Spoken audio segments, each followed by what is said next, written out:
If you're an investor, you're a gambler. Do you have the gall to gamble?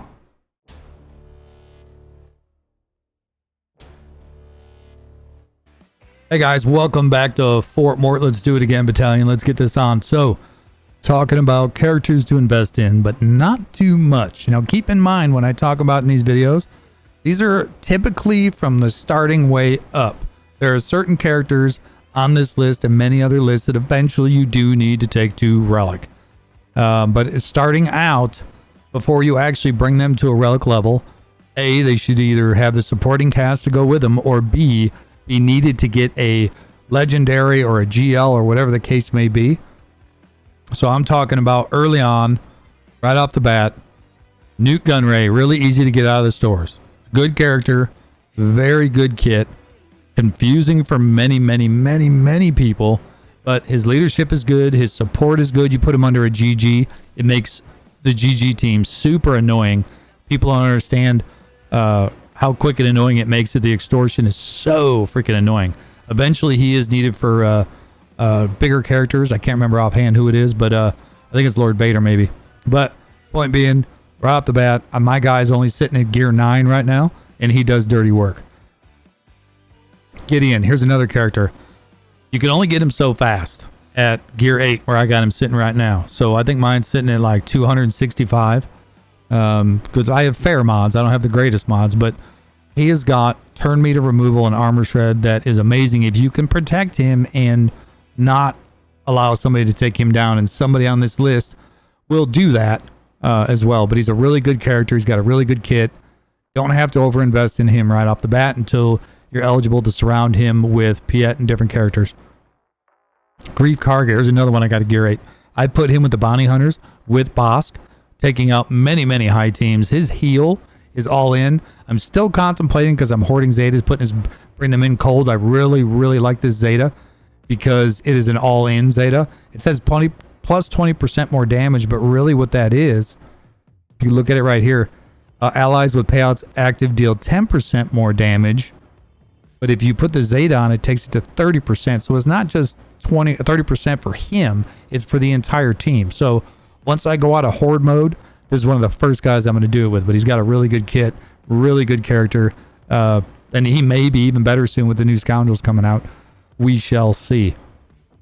Mando's another one. When modded right, all for crit chance, tip.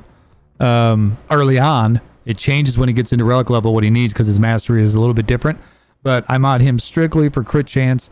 The guy's a really good character. Obviously, he's got his Annihilate or whatever it's called under his payout. So in order to get that, he's got to survive. So that's the tough part, putting him in a team to make sure he can do that. But under certain scenarios, I use him basically as a utility. He almost made my top utility list, but I don't use him enough to actually justify that. Plus at this level. But he is a really good character. Plus he passes turns. He ignores taunt like the rest. He comes back one time. So he's really good, like Boba and Django.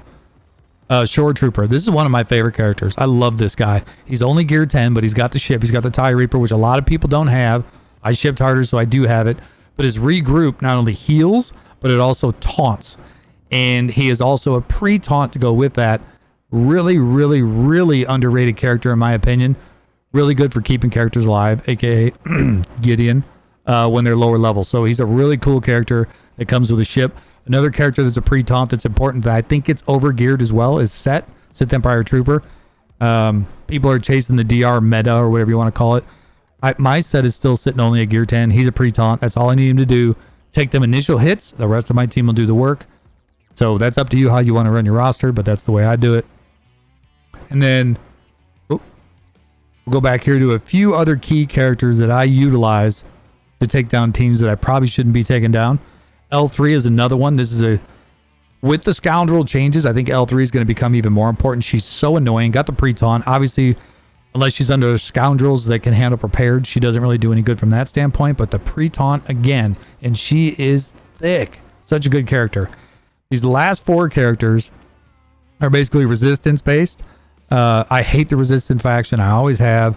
They do have some good viability. I don't have any resistance that are Relic currently. I utilize mine all, even RJT or JTR, whatever you want to call her. I use her for utility cleanup, certain characters like taking down boss at certain levels. Same thing goes with Resistance Hero, Poe and Finn. I wasn't willing to put the gear in. I've got Poe at 9 and Resistance Hero Finn right now. I did Zeta them both. Those two work hand in hand really well. So if I'm ever fearful my RJT can't take down a boss, I'll usually swap out BB-8 and in essence in 3v3 and put those two in there. Otherwise, I'll run that with Finn. The other team I like to run is like a Finn team, like a triple stun team. Finn, Vet Han Solo, Vet Chewbacca. All three of them with high potency can land a buttload of stuns for crowd control. And if the leader dies, or let's say Han Solo and Chewbacca are kind of similar. If either the leader dies or one of the other vets dies, they go absolutely nuts for a turn. So there's a huge boost that can take you from being behind to winning.